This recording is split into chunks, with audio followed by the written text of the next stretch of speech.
வணக்கம் friends, welcome back to SJ ஸ்டைட்டரி. நம்ம எல்லாருமே டெய்லி கேட்டுட்டு இருக்கிற சில இம்பார்ட்டண்டான நியூஸ் பத்தாங்க நீ பார்க்க போகிறோம். அதாவது அது உண்மையா இல்லை பொருளியா அப்படின்ற பற்றி தான் நான் உங்களுக்கு சொல்ல போகிறேன். With nutrient logic and science பேஸ்டாக. ஃபார் எக்ஸாம்பிள் வந்து பார்த்தோம்னா ஹெல்த்தி ஃபுட்னா வந்து ரொம்ப எக்ஸ்பென்சிவ்னு சொல்கிறாங்க, அது உண்மையா இல்லையா? அப்புறமா ஜங்க் ஃபுட் வந்து ரொம்ப கம்ஃபர்ட் ஃபுட்டுன்னு சொல்கிறாங்க, அது உண்மையா இல்லையா? இந்த மாதிரி ஒரு 5 டாபிக் எடுத்துகிட்டு வந்திருக்கேன். ஸோ இன்னைக்கு செம்ம இன்ட்ரெஸ்டிங்காக போகுது. வாங்க நம்ம வீடியோக்குள்ளே போகலாம். This video is sponsored by BuyMote e-shopping app. Play store அப்புறம் ஆப் ஸ்டோரில் அவைலபிளாக இருக்கக்கூடிய one of the online shopping app. இந்த ஆப்பில் பார்த்தீங்கன்னா நம்ம அன்றாட வாழ்க்கையில் நம்ம பயன்படுத்தக்கூடிய எல்லா திங்ஸுமே லிஸ்ட் அவுட் பண்ணியிருக்காங்க. இந்த BuyMote மொபைல் ஆப்பை நீங்களும் இன்ஸ்டால் பண்ணி யூஸ் பண்ண நினச்சிங்கன்னா டிஸ்கிரிப்ஷன் பாக்ஸில் லிங்க் இருக்குது, செக் பண்ணிக்கோங்க. ஹெல்த்தி ஃபுட்னாலே ரொம்ப காஸ்ட்டாக இருக்கும் அப்படின்னு சொல்லிட்டு ஒரு கூட்டம் சுற்றிட்டு இருக்கு. ஸோ கம்பு, தினை, காய், பருப்பு எல்லாமே வந்து பார்த்தீங்கன்னா அஃபோர்டபுளான ப்ரைஸில் தான் கிடைக்குது. ஜங்க் ஃபுட் பார்க்க சீப்பாக இருந்தாலும் ஃபியூச்சரில் அது கண்டிப்பாக வந்து பார்த்தீங்கன்னா நம்ம பில் கட்ட வைக்கின்றது நம்ம எல்லாருக்குமே தெரியும். ஸோ சயின்ஸ் பேஸ்டாகவுமே பார்த்தோம்னா இந்த மில்லட் சிறுதானியங்கள்னு சொல்லுவாங்கள்ல, அது எல்லாமே ஸ்லோவாக ரைஸ் ஆகுறதுனால ஃபில்லிங்காகவுமே இருக்கும். ஸோ இது வந்து பார்த்திங்கன்னா வெயிட் லாஸ்க்குமே ஒரு நல்ல ஒரு இது.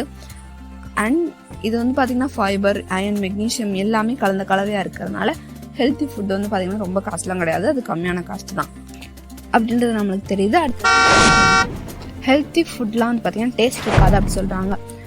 அதாவது இந்த கீரை தோசை, கம்பு லட்டு, சாம்பார் சாதம் எல்லாமே வந்து பார்த்திங்கன்னா கரெக்டாக குக் பண்ணோம் அப்படின்னா செம்ம டேஸ்ட்டாக இருக்கும். ஜங்க் ஃபுட்லாம் engineer to trick your brain, டோபமைனை ஹிட் கொடுக்கறதுக்காக டிசைன் பண்ணியிருக்காங்க. அதனால் அதில் அதிக சுகர் போட்டிருப்பாங்க, அதாவது உடம்புக்கு நல்லெண்ணெய் இல்லாத சுகர் போட்டிருப்பாங்க, சால்ட்டு போட்டிருப்பாங்க. அதனால வந்து பார்த்திங்கன்னா அந்த மாதிரி டிசைன் பண்ணியிருக்கனால அது டோபமைனை ஹிட் பண்ணுறதுனால டக்குன்னு வந்து பார்த்திங்கன்னா அது டேஸ்ட்டாக தெரியும். ஆனால் ஹெல்த் வைஸாகவும் பார்க்கும்போது ப்ளஸ் கரெக்டாக சமைச்சோம் அப்படின்னா ஹெல்த்தி ஃபுட் தான் ஜங்க் ஃபுட்டை காட்டிலும் அதெல்லாம் தோக்கடிச்சிடும் ஹெல்த்தி ஃபுட்டு. ஸோ நீங்கள் சொன்ன டேஸ்ட் இல்லைன்னு சொல்ல முடியாது, ப்ராப்பராக சமைச்சா செம்ம டேஸ்ட்டாக இருக்கும். ஜங்க் ஃபுட் வந்து பார்த்திங்கன்னா ரொம்பவே கன்வீனியன்ட்டானது, டக்குன்னு சமைச்சிடலாம் அப்படின்ற மாதிரி சொல்கிறாங்க. ஓவர் நைட் ஓட்ஸ், அப்புறமா பவுல் நிறையா ஃப்ரூட், மில்லட் உப்புமா எல்லாமே வந்து பார்த்திங்கன்னா ஃபியூ மினிட்ஸ்லேயே வந்து பார்த்திங்கன்னா இதெல்லாம் ப்ரிப்பேர் பண்ணிடலாம். ஜங்க் ஃபுட் வந்து பார்த்திங்கன்னா இன்ஸ்டண்ட்டாக ஒரு சாட்டிஸ்ஃபேக்ஷன் கொடுக்கும், ஆனால் அந்த கிராஷ், அப்புறமா மூட் ஸ்விங், டயர்ட்னஸ் எல்லாமே அதுக்கப்புறமா ஏற்படும். சயின்ஸ் சைட்லன்னு பார்க்கும்போது ஹெல்த்தி ஃபுட்னா வந்து பார்த்திங்கன்னா ஸ்லோவாக எனர்ஜி ரிலீஸ் பண்ணும். ஜங்க் ஃபுட்டு சுகரை ஸ்பைக் பண்ணி எனர்ஜி அப்பயே ட்ராப் பண்ணி நம்ம பாடியை வந்து பார்த்திங்கன்னா வேஸ்ட் ஆகிக்கிறோம். So junk food is more convenient அப்படின்னு சொல்கிறது. பிளானிங்னு இருந்தால் ஹெல்த்தி ஃபுட்டும் செம்ம ஈஸியாக தான் பண்ணலாம். ஸோ இதுவுமே வந்து பார்த்திங்கன்னா இப்போ உண்மையாக இல்லையா உங்களுக்கு புரிஞ்சிருக்கும். Junk food is not more convenient, நம்மளோட ஹெல்த்தி ஃபுட்டை காட்டிலும் அது வந்து கம்மி தான். ஓகேங்களா? அடுத்ததான் ஜங்க் சாப்பிட்டாலும் ஜிம் போனால் சரி பண்ணிடலாம் அப்படின்னு நிறையா பேர் சொல்லிட்டு சுற்றிட்டு இருக்காங்க. அதாவது நீங்கள் டெய்லி ஒர்க் அவுட் பண்ணாலுமே ஜங்க் ஃபுட் லீட்ஸ் டு நம்மளுக்கு ஃப்யூச்சரில் காட்டி இஷ்யூஸ் வரலாம். அப்புறமா இம்யூனிட்டி வந்து பார்த்திங்கன்னா குறைஞ்சினா அது கம்மியாகும் போதே அதை பேலன்ஸ் பண்ணாதான். அடுத்து ஹார்மோனல் இம்பேலன்ஸ் ஆச்சுனாலும் அதை மறுபடியும் பேலன்ஸ் பண்ணுறதுக்கு ரொம்ப கஷ்டம்.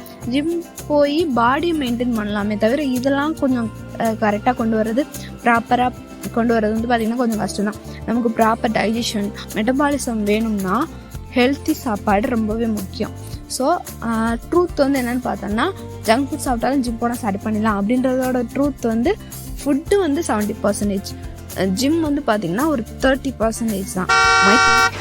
ஹெல்த்தி ஃபுட்னா டயட் சாப்பாடு தான் அப்படின்ற மாதிரி சொல்கிறோம். ஸோ நம்மளாக அதை ஆக்கிக்கிட்டோம். ஓகேங்களா? ஹெல்த்தி ஃபுட் நம்ம எடுத்துக்கணும், டயட் இருக்கணும் அப்படின்ற மாதிரி நம்மளாக வந்து பார்த்திங்கன்னா சொல்லிட்டு இருக்கோம். ஸோ அது சத்தியமாக உண்மை இல்லை.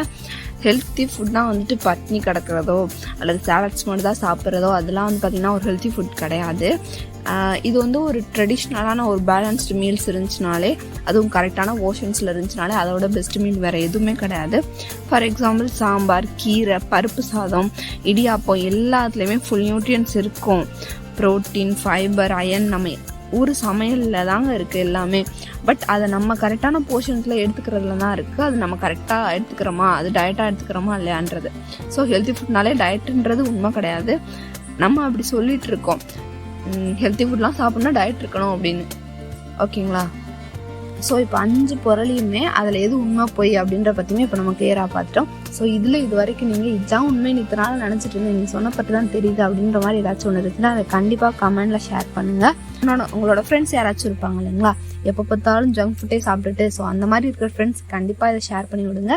தென் யாராவது ஹெல்த் ஃபுட்னா வந்து பார்த்திங்கன்னா ரொம்ப போரிங் அப்படின்னு சொல்கிறவங்களுக்கும் கண்டிப்பாக ஷேர் பண்ணி விட்டுருங்க. தேங்க்யூ.